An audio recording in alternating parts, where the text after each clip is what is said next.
अस्सलाम वालेकुम वरहमतुल्लाहि वबरकातुहू। मोहतरम जनाब शौकत साहब, सदर उत्तर प्रदेश मजलिस इत्तेहादुल मुस्लिमीन, नमस्कार। आप देख रहे हैं विकास श्रीवास्तव साहब, सईद अंसारी बल्वी साहब, हमारे कौमी स्पोक्स पर्सन मोहतरम जनाब आसिम बखार साहब, अब्दुल्ला हुसैन साहब, इज़हार अंसारी साहब और ज़िले के मजलिस इत्तेहादुल मुस्लिमीन के तमाम जिम्मेदारान, मेरी इज़्ज़तदार माँ और बहनों, अजीज़ दोस्तों, आप तमाम का बेहद शुक्रिया कि आपने अपना कीमती वक्त निकाल कर आज के इस जलसे में शिरकत की। मैं आपसे सिर्फ ये गुजारिश करने आया हूँ कि आने वाले विधानसभा के चुनाव में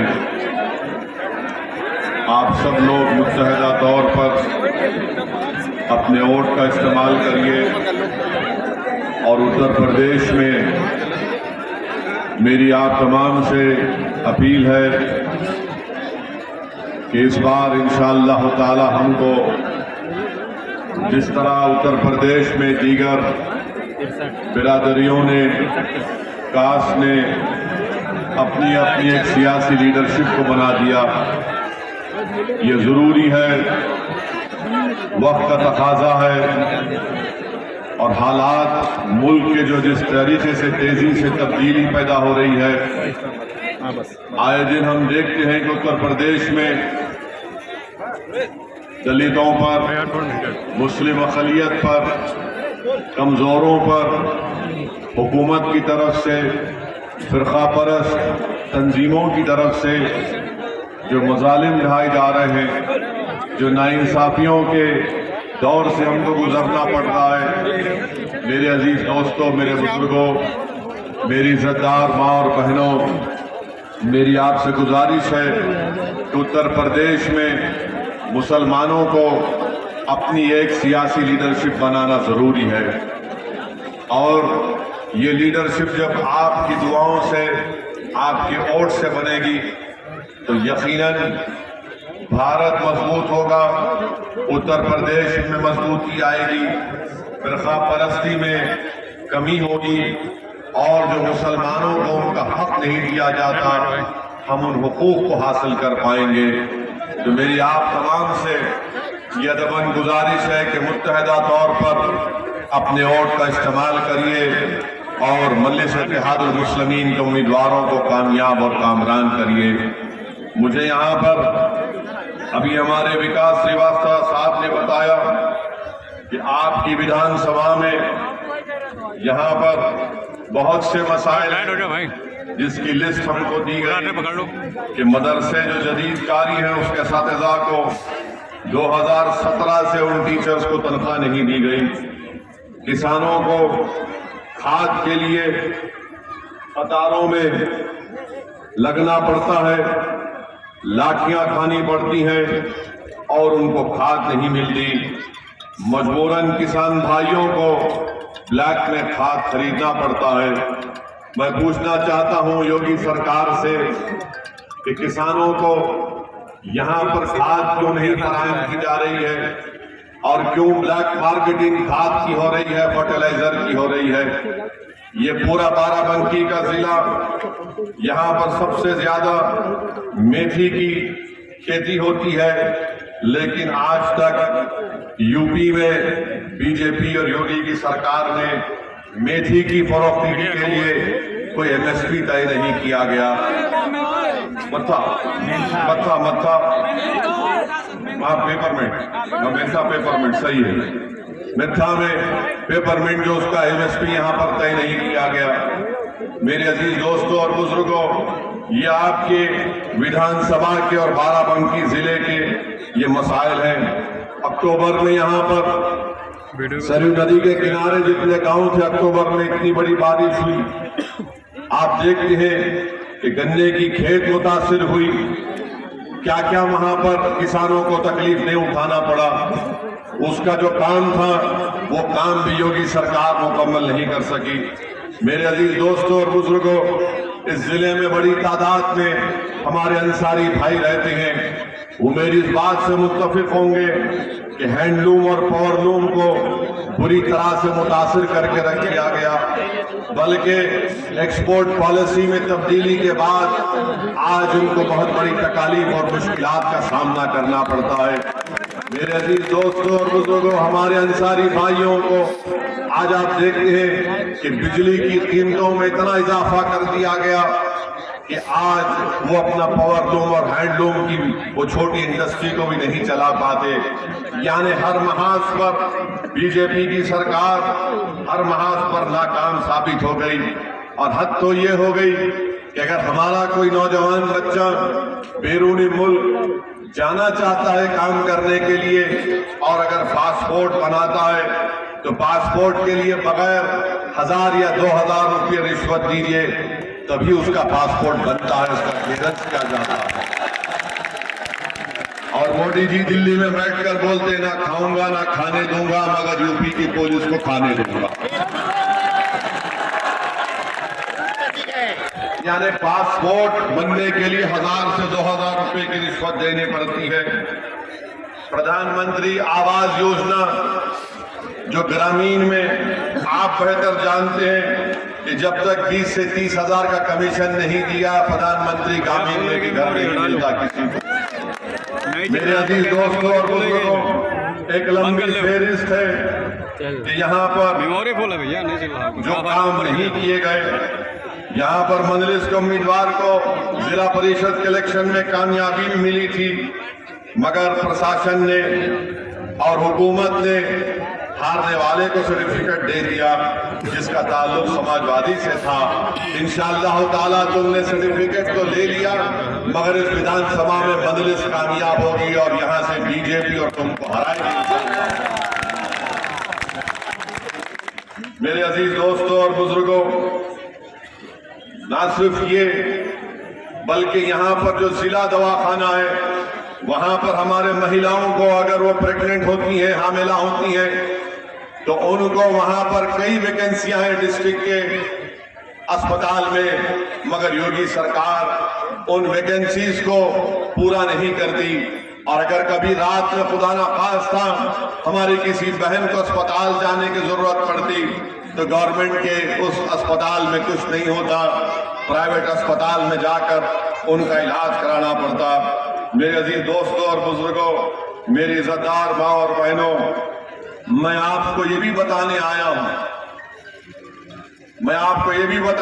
हूं कि पिछले 5 साल से बीजेपी की सरकार है और एक मंसूबाबंद तरीके से बीजेपी ने मुसलमानों में जो हमारे कुरैश बरादरी है और अंसारी बरादरी है, जो बुनकर भाई है, उनको माशी तौर पर बर्बाद करने की पॉलिसी बनाई गई।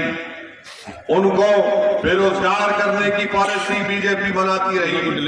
आज आप देखते हैं कि उत्तर प्रदेश में जो कुरैश बरादरी के लोग हैं उन पर गोश्त की पाबंदी लगा दी गई और जो फैक्ट्री स्लॉटर हाउसेस थे उनको बजाय रेगुलाइज किया जाता, उनको परमिशन दिया जाता, उसको बंद करके रख दिया गया, जिससे हजारों की तादाद में रोजगार मुतासिर हुआ है। और फिर हमारे अंसारी भाई हैं, पावरलूम और हैंडलूम का मामला है, एक्सपोर्ट पॉलिसी बदल दी गई और उस एक्सपोर्ट पॉलिसी के बदलने की वजह से और बिजली में उसकी कीमतों में इजाफा करने से आज आप देख रहे हैं कि ये लोग भी आज परेशानी की आलम में अपनी जिंदगी को गुजार रहे हैं। यही बाराबंकी के जैदपुर शहर में वो विधानसभा भी है, वहां का हैंडलूम मशहूर था, मगर आज आप जाकर देखिए सिर्फ 1000 हैंडलूम के बचे हुए हैं, वरना एक जमाने में वहां का जो बनता था कपड़ा वो सारी दुनिया में जाता था। इसका जिम्मेदार कौन है? इसका जिम्मेदार बीजेपी की सरकार है। मेरे अजीज दोस्तों और बुजुर्गों, वहीं पर आप देखते हैं कि उस पर बीजेपी की सरकार कोई हरकत नहीं करती, बल्कि जिम्मेदारी के साथ कह रहा हूं कि अफसोस इस बात का होता है कि अगर कस्टोडियल डेथ में मरने वाले का नाम अगर मुसलमान होता है तो हुकूमत की तरफ से उन पुलिस अहदेदारों पर कोई कार्रवाई नहीं की जाती। गोरखपुर में गुप्ता साहब को पुलिस कस्टडी में पुलिस के जुल्म से उनकी मौत वाक़ई हो गई, हमने भी उसका कंडेम किया, उसकी मजम्मत की। तो प्रदेश के मुख्यमंत्री गुप्ता परिवार के पास पहुंच जाते हैं, 50 लाख का चेक देते हैं और उसके बाद उन खाती पुलिस वालों को सस्पेंड के साथ गिरफ्तार भी कर लिया जाता है। लखनऊ में एक आलाजाद के बच्चे का गलत तरीके से इनकाउंटर करके उसकी मौत के घाट उतार दिया जाता है, हमने भी उसका कंडेम किया, मगर वो बच्चा आलाजाद का था, इसीलिए मुख्यमंत्री ने उन पुलिस वालों को सस्पेंड के साथ गिरफ्तार भी कर दिया। मगर अब यही बीजेपी की सरकार में अल्ताफ नामी बच्चे को कासगंज की पुलिस स्टेशन में उसको लाया जाता है, इसलिए लाया जाता है पुलिस की तरफ से कासगंज की, तो उस पर एक इल्जाम लगा दिया गया कि वो किसी एक बच्ची को लेकर भागा था। और जब अल्ताफ को कासगंज के पुलिस स्टेशन में लाया गया, मेरे अजीज दोस्तों और बुजुर्गों, 24 घंटे से कम वक्त में उसकी लाश को उसके वालिद के हवाले कर दिया गया। ये कहकर के अल्ताफ ने कासगंज के पुलिस स्टेशन के बैतुल खला में टॉयलेट में एक 2.5 फीट की नल की टूटी से अपने किसी कपड़े के धागे को निकालकर खुदकशी कर ली। मेरे अजीज दोस्तों और बुजुर्गों, मालूम यह हुआ कि अल्ताफ की खुदकशी उस नल के टूटी से नहीं हो सकती 2.5 फीट की। उसका वालिद खुद पुकार पुकार कर कहता रहा कि मैंने पुलिस के बोलने पर अपने बेटे को पुलिस स्टेशन लेकर गया। आप बताइए कि पुलिस स्टेशन में अल्ताफ को मार दिया जाता है और कोई एक्शन नहीं लिया जाता सिवाय इसके कि उनका ट्रांसफर कर दिया गया या उनका सस्पेंशन हो जाता है। कोई अल्ताफ के परिवार से जाकर न मुख्यमंत्री मिलते हैं, न ये बड़ी बड़ी सियासी पार्टियां जो अपने आप को सेकुलर कहती हैं, उनके लोग जाकर अल्ताफ के पीड़ित परिवार से मुलाकात नहीं करते, ना उनके भाषणों में अल्ताफ की मौत का जिक्र होता है। मेरे अजीज दोस्तों और बुजुर्गों, मीडिया ने ये देखना लिखना भूल गई कि उस बच्ची के अल्ताफ पर इल्जाम था कि उसने उस बच्ची को लेकर भागा था। वो कम उम्र नहीं थी, वो 18 साल से बड़ी उम्र की लड़की थी, मगर अल्ताफ की जान चले गई। आज एक बाप अपनी औलाद से महरूम हो गया, एक माँ बाप अपने बुढ़ापे का सहारा भूल गए, मगर कोई अल्ताफ की आवाज उठाने के लिए तैयार नहीं है। उन्नाव का फैसल 17 साल का बच्चा जो तरकारी बेचता था, उसको पुलिस स्टेशन में उसकी मौत हो गई, मगर उसके खिलाफ उन पुलिस के अहदेदारों के खिलाफ कोई एक्शन नहीं लिया जाता, ना उनको गिरफ्तार किया जाता है। आखिर क्या बात है कि अगर मरने वाले का नाम मुसलमान है तो कोई सियासी जमात बशमूल बीजेपी और दीगर सियासी जमातें उस पर रिएक्ट नहीं करती। आखिर ये कौन सी सियासत है कि इंसान तो इंसान है, मरने वाला जान चले जाती है, मगर मौत भी जब होती है तो देखा जाता है कि उसका ताल्लुक किस समाज से है, किस मजहब से है, और उसी के मुताबिक वो तमाम पार्टियां अपना अपनी बात करती हैं। मेरे अजीज दोस्तों और बुजुर्गों, ये नाइंसाफी का सिलसिला है, ये जुल्म है, और इस जुल्म का खात्मा आप उसी वक्त कर पाएंगे जब आप अपनी एक सियासी क़यादत को मजबूत करेंगे, अपनी पॉलिटिकल लीडरशिप को मजबूत करेंगे। याद रखो उत्तर प्रदेश के मेरे मुसलमानों, अगर तुम इस जुल्म का खात्मा करना चाहते हो तो सियासी ताकत बनो। मेरे पास कोई जादू की छड़ी नहीं है, मगर मैं तुमसे जो कुछ कह रहा हूं पूरे अखलास के साथ आपके सामने ये कह रहा हूं कि उत्तर प्रदेश हो या भारत हो, यहां पर हमको अगर अपने मसाइल को हल करना है, जमहूरियत और भारत का संविधान आप को इस बात की इजाजत देता है कि आप अपने वोट से अपने कैंडिडेट को कामयाब करें। उत्तर प्रदेश के मुसलमानों, क्या तुमने नहीं देखा कि कैसे समाजवादी ने यादवों को मुत्तहिद किया और समाजवादी पार्टी के बाप और बेटे मुख्यमंत्री बन गए। उत्तर प्रदेश के मुसलमानों, क्या आपने नहीं देखा कि कैसे काशीराम ने अपनी जिंदगी को अपने दलित समाज को उठाने के लिए लगा दी। आज उस समाज का एक नहीं कई मरतबा बहन जी उसके मुख्यमंत्री बन गए उत्तर प्रदेश की। उत्तर प्रदेश के मुसलमानों, क्या तुम नहीं देख रहे हो कि उत्तर प्रदेश में ठाकुरों की एक सियासी ताकत है? उत्तर प्रदेश के मुसलमानों, क्या तुम ये नहीं देख रहे हो कि ब्राह्मण समाज की एक सियासी ताकत और अहमियत है? उत्तर प्रदेश के मुसलमानों, क्या तुम नहीं देख रहे हो कि राजभर और बनियों की एक सियासी ताकत है? उत्तर प्रदेश के मुसलमानों, बताओ क्या कुर्मियों की ताकत नहीं है? ये बाराबंकी का जिला है, यहाँ पर समाजवादी के बहुत बड़े बेनी प्रसाद वर्मा लीडर होते थे। क्या बेनी प्रसाद वर्मा ने अपनी जिंदगी नहीं लगा दी यहाँ पर कुर्मी समाज को उठाने की और उनकी सियासी ताकत दिखाने के लिए? बताओ उत्तर प्रदेश के मुसलमानों, तुम 19% हो और उसके बावजूद भी ना तुम्हारी वोट की अहमियत, ना तुम्हारी जान की कीमत, ना तुम्हारे मसाइल का हल, ना नौजवानों के लिए रोजगार का कोई मसला। पुलिस का जुल्म होता है तो कोई आवाज नहीं उठाता। उत्तर प्रदेश के मुसलमानों, अगर ये तमाम मसाइल की आपको शिकायत है तो मेरी आपसे गुजारिश है कि मर्ज का इलाज हमारे पास है। ये मर्ज का इलाज हमारे पास है और उस मर्ज का इलाज ना समाजवादी पार्टी के पास है, ना कांग्रेस के पास है। इस मर्ज का इलाज, ये मर्ज याद रखो, ये मर्ज बहुत बढ़ चुका है। ये मर्ज, ये डिजीज बहुत बढ़ चुकी है। अब इस मर्ज का इलाज करना है। इलाज आप कैसे करेंगे?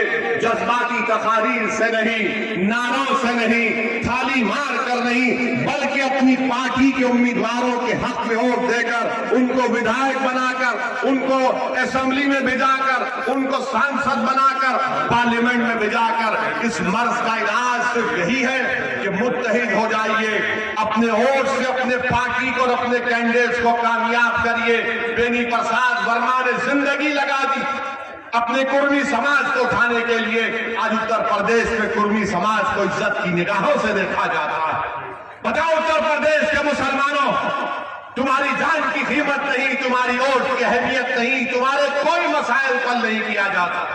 और जब कभी चुनाव आते, अब आ रहा है विधानसभा का चुनाव, तो ये हमारे कौम में जो दल्लाल है, जिनको आप दल्ले कहते हैं, ये तमाम के तमाम दल्ले आएंगे और उत्तर प्रदेश के मुसलमानों से कहेंगे ये हमारी जिंदगी और मौत का इलेक्शन है।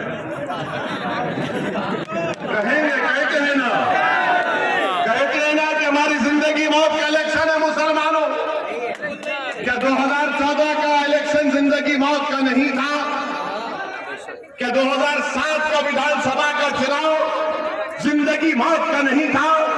क्या 2002 का विधानसभा का चुनाव जिंदगी मौत का नहीं था? क्या 2017 का चुनाव जिंदगी मौत का नहीं था? क्या 2019 का चुनाव जिंदगी मौत का नहीं था?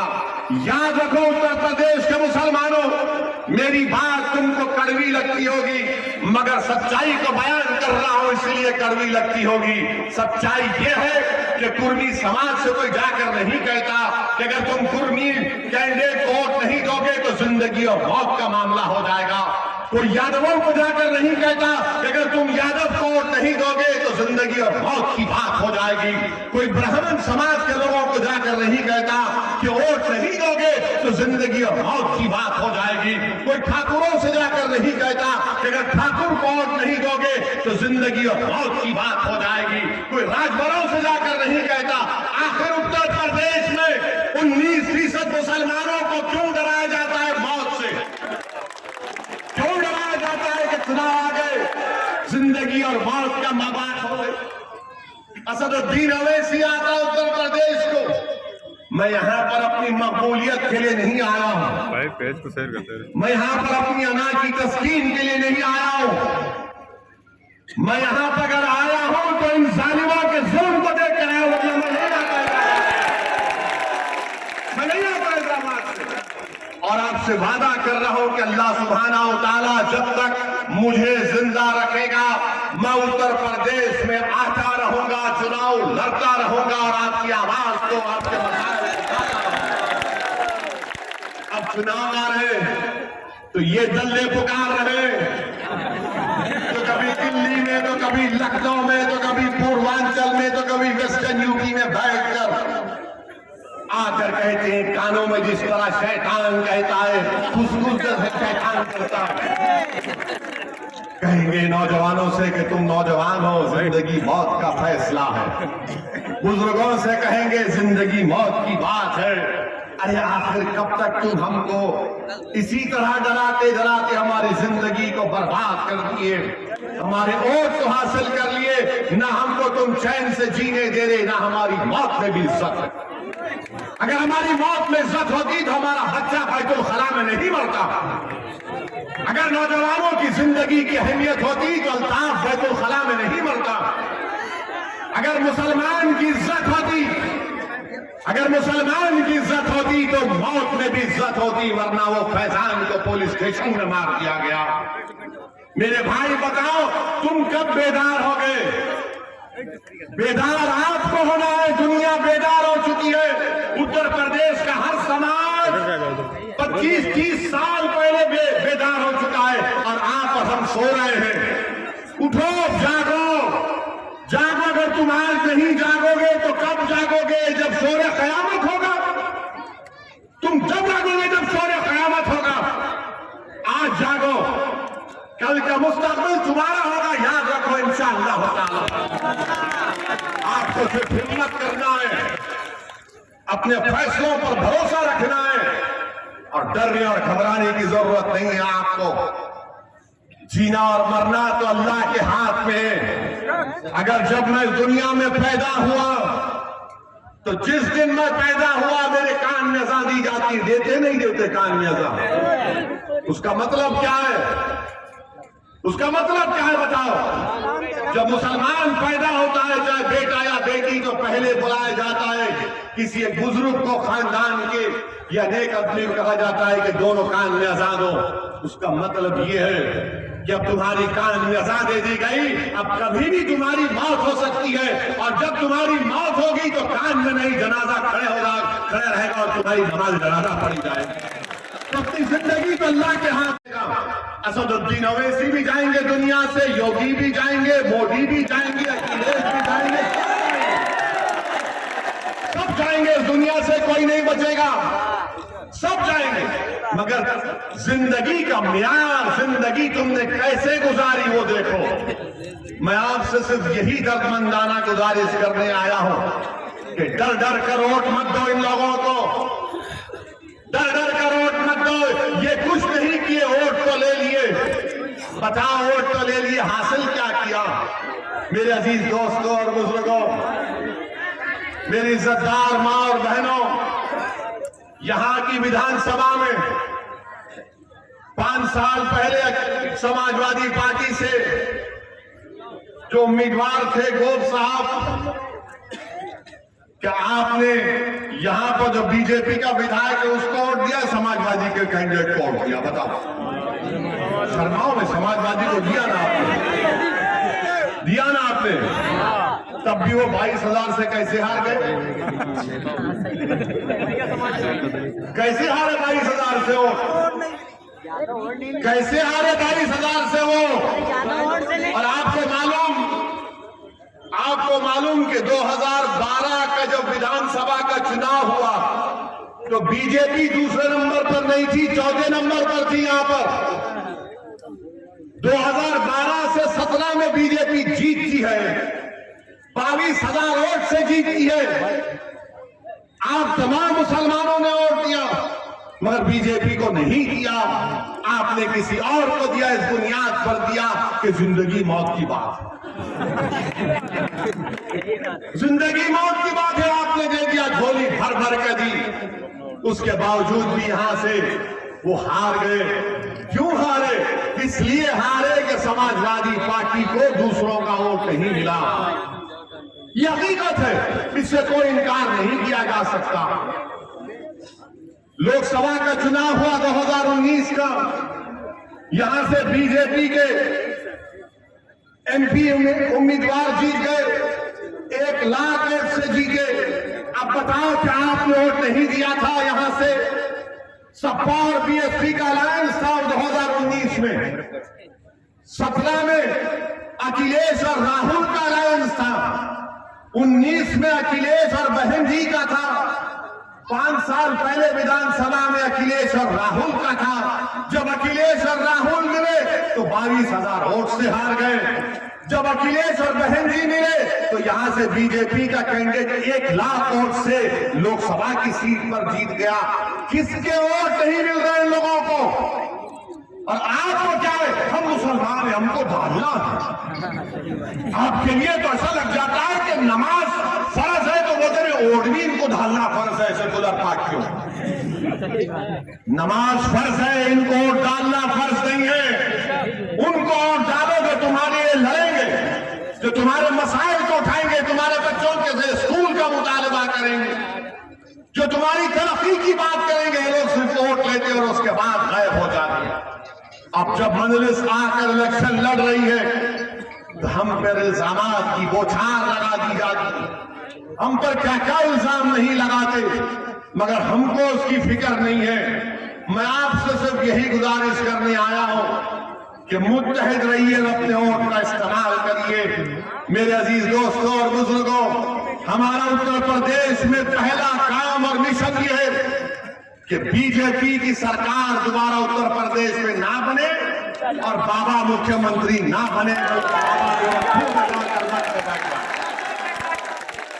ये हमारी पहली कोशिश है। और दूसरी हमारी कोशिश ये है कि जहां मजलिस का उम्मीदवार होगा वहां पर उसको कामयाब करने के लिए हम पूरी कोशिश करेंगे।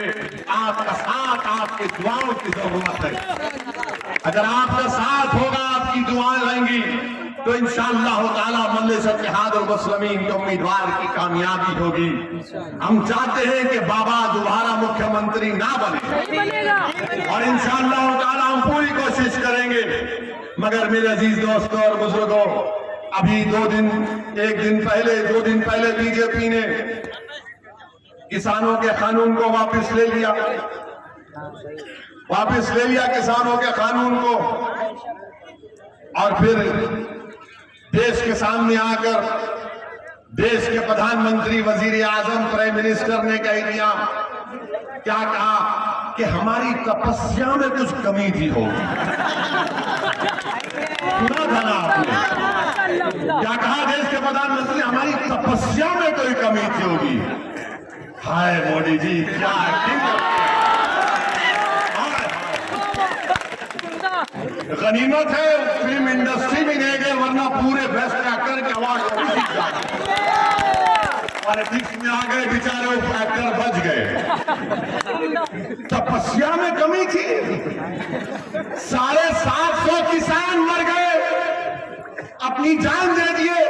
तपस्या तो वो कर रहे थे 1 साल से, जो अपना मैदान नहीं छोड़े, अपनी जमीन को नहीं छोड़े, निजात कर रहे थे। मोदी जी, आपको हमेशा अपने आप को हीरो बनाने का बड़ा शौक है। हमारे हर चीज अपने पे ले लेते हैं। मैंने तपस्या में कमी थी। कौन सी तपस्या? आप तो 300 MP के ऊपर गलत काला कानून बना दिए। जब किसानों ने कबूल नहीं किया, आपने उन किसानों पर क्या क्या इल्जाम नहीं लगाया?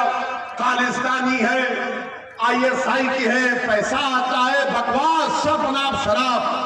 और उसके बाद देख लिया कि मेरी इमेज में कमी आ रही है, मेरे खिलाफ। ये मोदी ने महसूस कर लिया कि मुझे किसानों का दुश्मन करार दे रहे हैं, तो मोदी ने 24 की तैयारी के लिए कानून को वापस ले लिया। 2024 के चुनाव के लिए आज मोदी ने उस कानून को वापस ले लिया। और ये इनकी तैयारी है। और बोल रहे कि मेरी तपस्या में कमी, क्या तपस्या किया? 700 किसान मर गए।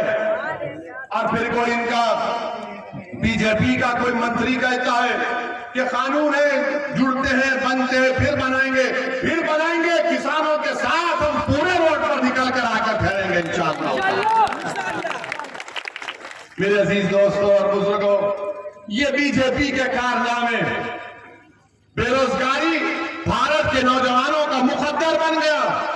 6% अनएम्प्लॉयमेंट है। उत्तर प्रदेश की विधानसभा में मंत्री खड़े होकर कहता है कि उत्तर प्रदेश की बेरोजगारी के अनएम्प्लॉयमेंट रजिस्टर में 36 लाख नौजवानों के नाम लिखे हैं। 36 लाख जिनको रोजगार चाहिए। आपने लॉकडाउन किया, बर्बाद कर दिया। जीएसटी किया, बर्बाद कर दिया। नोटबंदी की, गरीब बर्बाद हुआ, दौलतमंद को कुछ नहीं हुआ। अब एक और खुशखबरी, देश के प्रधानमंत्री देश से कह रहे हैं कि अगर कपड़ा खरीदोगे, जूता पहनोगे तो महंगाई कर दी। उसमें भी जीएसटी बढ़ा दिया। जूता और कपड़े पर जीएसटी बढ़ा दिए। अरे कितना खून चूसोगे आप? पेट्रोल डीजल आसमानों को छू रहा है पीन के, अब कपड़े और जूते पर भी जीएसटी बढ़ा दिया गया। मगर बीजेपी का ऑर्डर क्या करेगा? आप वो बीजेपी का ऑर्डर अब क्या करेगा ये देखना पड़ेगा। मगर मैं आपसे अपील कर रहा हूं कि आप अपनी सफों में इत्तेहाद को पैदा करिए। हम पर इल्जाम लगा, इसी बाराबंकी में आज से 1 महीना पहले हमारा जलसा हुआ, जिसमें हमने बाराबंकी में जहां पर मस्जिद थी जिसको शहीद कर दिया गया था, हमने उसके बारे में बात की तो योगी सरकार ने हम पर मुकदमा लगा दिया। हम बोले लेकर जाओ, हम ससुराल को जाने तैयार हैं। जेल को लेकर जाओ, जो करते करो। अगर आपका दिल बढ़ता है कि गोली मारना, 1 नहीं 6 मारो, कर दो इनकाउंटर, क्योंकि हमारी मौत का फैसला अल्लाह कर चुका है, तुम नहीं करेंगे। नहीं कर सकते हमारी मौत का, जिंदगी का फैसला। और हम क्या कहे थे कि मस्जिद के बारे में हमने कहा था कि बाराबंकी की वहां पर मस्जिद को गरीब नवाज मस्जिद, रामसराय घाट में 17/5/2021 को उस मस्जिद को शहीद कर दिया गया। तो योगी सरकार ने हम पर केस बुक कर दिया, नॉन अवेलेबल सेक्शन लगा दिया। मुबारक हो आपको, आपने केस बुक कर दिया हम पे। हम तो इंतजार में थे कि आप हमको ले जाकर अपना मेहमान बना लेती अपने दामाद को। और हम पर इल्जाम लगाया कि ओवैसी ने झूठ कहा। अच्छा, हमने झूठ कहा ना, अब तुमको अंग्रेजी में बोल रहे हैं, कोर्ट के डॉक्यूमेंट से पढ़कर सुना रहे हैं। बाबा सुन लो जरा, हाई कोर्ट का ऑब्जर्वेशन क्या था? हाई कोर्ट ने कहा, from the evidence made in the contempt petition as also the submission advanced prima facie, it appears that the demolition of the mosque in question on 17/5/2021 by the respondent number 2 station house officer Ram Snehi Ghat Tehsil and district Barabanki as stated is in violation of direction number 4 and 5 of the order dated 22/4/2021। अब ये बताओ, हम झूठ बोले? हम झूठ बोले? मस्जिद को आपने शहीद कर दिया। अच्छा, कोई समाजवादी का नहीं बोला मस्जिद शहीद हुई, कोई कांग्रेस का नहीं बोला, हम ही बोले, क्योंकि हमारी मस्जिद है। इनको क्या करना है? इनको तुम्हारे वोट से मतलब है, इनको मस्जिद से मतलब ना थी ना कभी है। इनको मुसलमानों के बच्चों के स्कूल से मतलब नहीं है, तालीम से मतलब नहीं है, बच्चों के लिए डिग्री कॉलेज से मतलब नहीं है, अंसारियों के पावर लूम से मतलब नहीं है, कुरैशियों के कारोबार से मतलब नहीं है, मुसलमानों से कोई मतलब नहीं है। मतलब है कि तुम्हारे वोट से सिर्फ, क्योंकि जिंदगी और मौत का बात है। मस्जिद जिंदगी और मौत नहीं है हमारे लिए। मस्जिद तो इबादत गाह है ना हमारी, बगैर किसी वजह के आपने किया, कोर्ट ने कहा, मगर केस हम पर बुक हुआ और आपसे कहा जा रहा वोट इनको दो। मेरे अजीज दोस्तों और बुजुर्गों, मेरी आपसे गुजारिश है कि आप एक अच्छा फैसला लीजिए। वोट डालना आपका अख्तियार है, वो आपका जमहूरी अख्तियार है, मगर हमारा काम आपसे गुजारिश करना है, आपको समझाना है, आपको बतलाना है। और ये बार बार इस बातों में मत जाइए ये कहेंगे आकर आपसे कि ओवैसी आया है तो बीजेपी जीत जाएगी। अरे भैया हम नहीं लड़े यहां से तो कैसे 22वां वोट से बीजेपी जीत गई? हम लोकसभा का चुनाव नहीं लड़े कैसे जीत गई बीजेपी? जब नहीं बोलेंगे, समाजवादी पार्टी के अखिलेश यादव के परिवार के 3 लोग इलेक्शन हार गए, कोई नहीं बोलता। कैसे हारे वो? मुलायम सिंह यादव साहब, इनके बारे में क्या कहूं मैं? अगर बेनी प्रसाद वर्मा ने मुलायम सिंह और समाजवादी पार्टी के बारे में जो बातें कही है तो समाजवादी पार्टी के लोगों की आज की रात की नींद हराम हो जाएगी। इतनी बातें बेनी प्रसाद वर्मा ने इन समाजवादी पार्टी और मुलायम सिंह के बारे में कही थी। मगर मेरे अजीज दोस्तों और बुजुर्गों, हम आपसे ये अपील करने आए हैं कि मुत्तहिदा तौर पर अपने वोट का इस्तेमाल करिए। डरने और घबराने की जरूरत नहीं है। और हम मोदी जी को भी बताना चाहेंगे, बीजेपी को बताना चाहेंगे कि जिस तरह आपने ये तमाम किसानों के लिए ये 3 कानूनों को, कृषि कानूनों को वापस लिया, हम आपसे इस बात का डिमांड करते हैं कि CAA कानून को भी वापस लिया जाए। क्या आपको मंजूर है? क्या आपको मंजूर है कि CAA का कानून वापस लिया जाए? अरे अगर है मंजूर तो कहो मंजूर, ताकि मालूम हो जाए मोदी जी को, वरना बोलेंगे मैं ही तपस्या किया था। CAA का कानून वापस लेना चाहिए। क्यों लेना चाहिए? क्योंकि वो संविधान के खिलाफ है। वो संविधान जिसको बाबा साहेब अम्बेडकर ने बनाया था, जिसमें मजहब की बुनियाद पर कानून नहीं बनाया जा सकता, बीजेपी ने मजहब की बुनियाद पर भारत के संविधान में फंडामेंटल राइट टू इक्वालिटी, बराबरी का हक एक फंडामेंटल राइट है। उस कानून, उस फंडामेंटल राइट के खिलाफ कानून बनाया गया और हम मुतालबा करते हैं कि CAA कानून को भी वापस लिया जाए। हमसे मीडिया वाले पूछ रहे हैं कि अगर नहीं करे तो क्या करेंगे? अगर NPR और NRC का कानून बनाएंगे तो हम दोबारा रोड पे निकलेंगे, यहीं पर भी शाहीन बाग बनेगा इंशाअल्लाह ताला। हम खुद आएंगे यहां पर। हम मुतालबा करते हैं कि CAA का कानून वापस लिया जाए। और ये जो किसान हैं वो सही पहचान लिए बीजेपी को, और बीजेपी और मोदी और अमित शाह को। वो उनकी बात का यकीन नहीं कर रहे।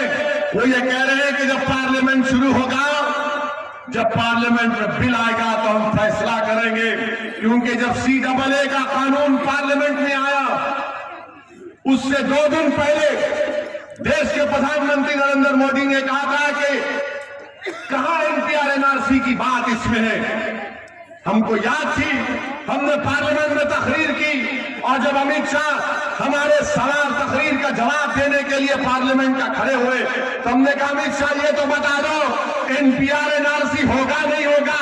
तो अमित शाह ने खड़े होकर कहा ओवैसी जी NPR NRC तो होगा। हमने कहा तुमने सच कहा और मोदी ने झूठ कहा। देखना जाकर वीडियो है अमित शाह का, हमारी तरफ घूर घूर के देख रहे थे, ऐसा देख रहे थे कि हमको कच्चा खा जाएंगे। हम कहें कि घूरने से कुछ नहीं होता। हमको बहुत लोग घूरते, हमको बहुत से लोग घूरते, कोई फर्क नहीं पड़ता। मगर किसानों ने जान लिया नरेंद्र मोदी को। उन्हें कहा कि इनकी बात का यकीन नहीं किया जा सकता। याद रखिए NPR NRC के रूल बनेंगे, और अगर ये होगा तो आसाम में जिस तरह आसाम में लोगों को उनकी शहरियत से महरूम कर दिया गया, वही प्रोग्राम है, वही प्रोग्राम है। इसके खिलाफ आपको आवाज उठाना है। मेरे अजीज दोस्तों और बुजुर्गों, यही चंद बातें थी जो मैंने इखलास के साथ आपके सामने रखा। मेरी आपसे नबन गुजारिश है कि मुत्तहिद हो जाइए और अपने वोट का इस्तेमाल।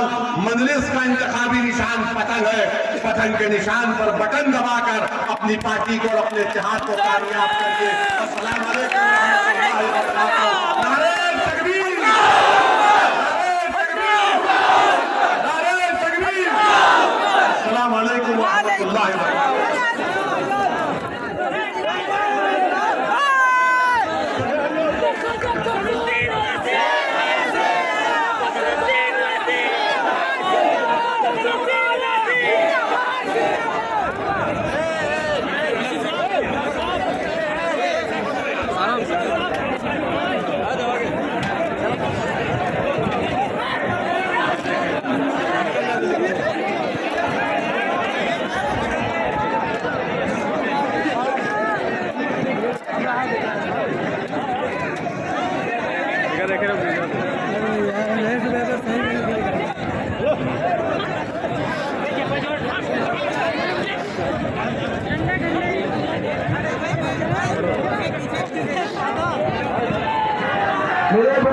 दोस्तों, नौजवान साथियों, यहाँ पे मस्जिद इत्तेहादुल मुस्लिमीन की सभा को सुनने के लिए जनाब बैरिस्टर असदुद्दीन ओवैसी साहब की स्पीच को सुनने के लिए आए हैं।